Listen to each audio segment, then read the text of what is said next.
classical dressage evolved from cavalry movements and training for the battlefield, and has since developed into the competitive dressage seen today. Classical riding is the art of riding in harmony with, rather than against, the horse. Correct classical riding only occurs when the rider has a good seat and a correct and well-balanced body position, moves with the horse's motion, and applies and times the aids correctly.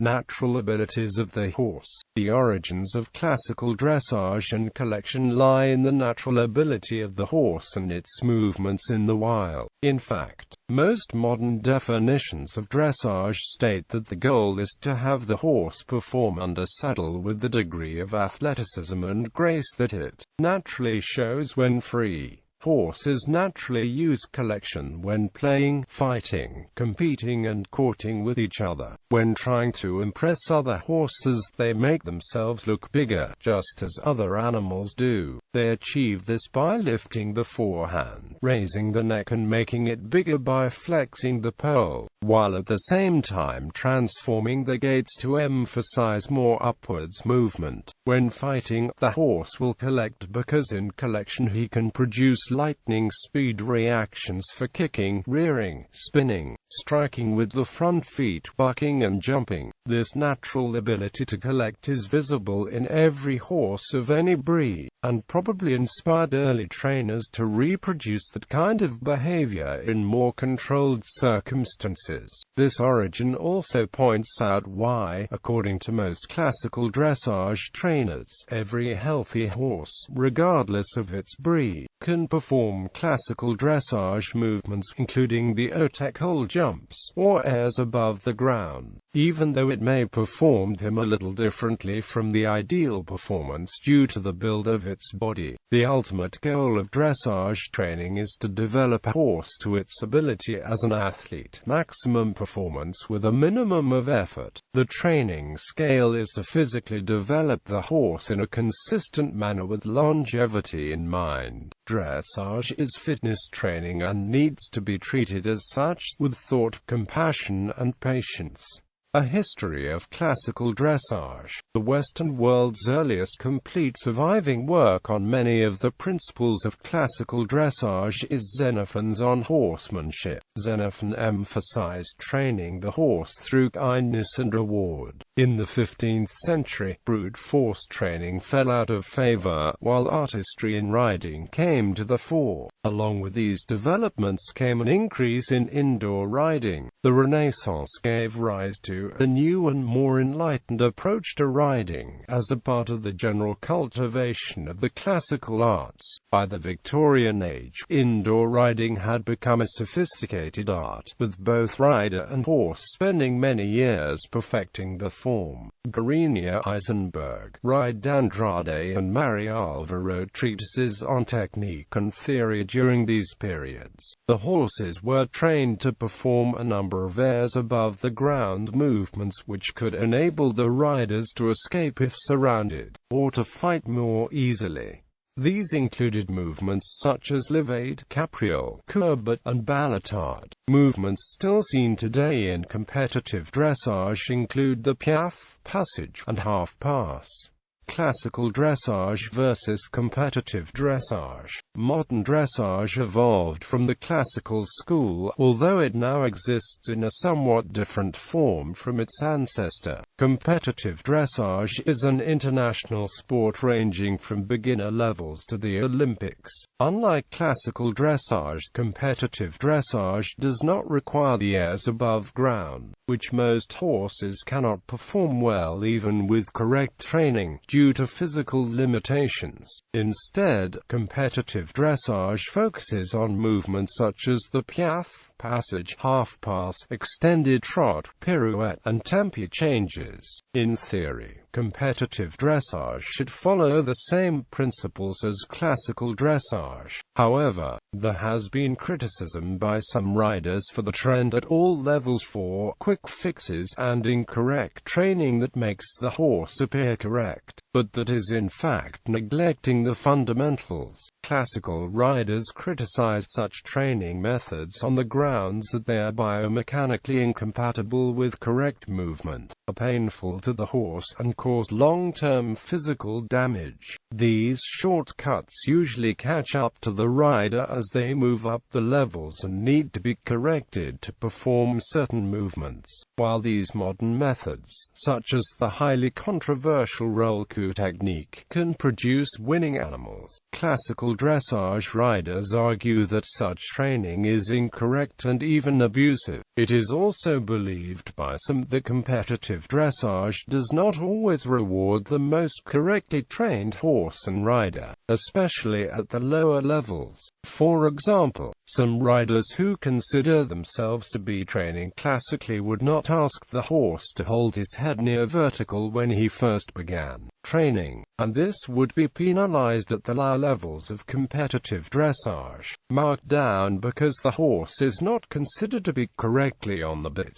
Other riders, who also would consider themselves classically trained, would disagree, saying that if a horse is not ready to travel in a correct outline, he is not ready for competition, and this is the reason such horses would be marked down. The highest form of classical riding, as well as dressage, high school dressage of haute école, takes years for both the horse and rider to master. When a horse is advanced in its training, it can perform not only Grand Prix dressage movements such as collected and extended gaits, passage and piaffe, but some can also perform certain airs above the ground, although usually a horse will only be trained in one air, and only if it is particularly able.